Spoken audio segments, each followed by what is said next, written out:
Perfectly risen, understanding an English idiom. Hello, everyone. In today's video, we're going to explore the phrase, perfectly risen.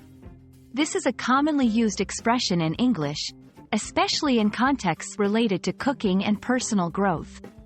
Let's dive into what it means and how you can use it in your daily conversations. Perfectly risen originates from the culinary world, particularly in baking. When we bake bread or cakes, we use yeast or baking powder to make the dough rise.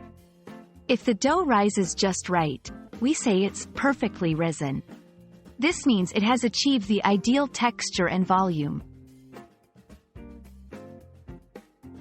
In a literal sense, perfectly risen describes the ideal state of baked goods.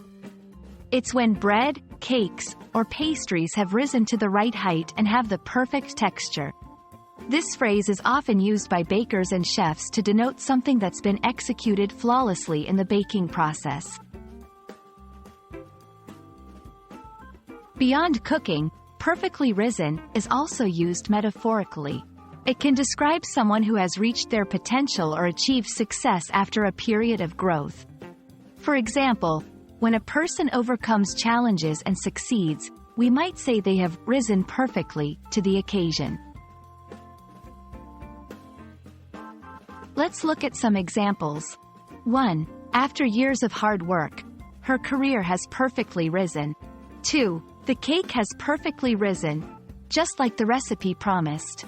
3. Despite the challenges, he perfectly rose to become a leader in his field.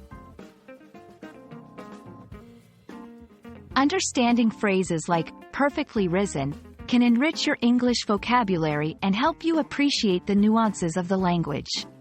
Whether you're discussing baking or personal achievements, this phrase adds a touch of elegance to your conversation.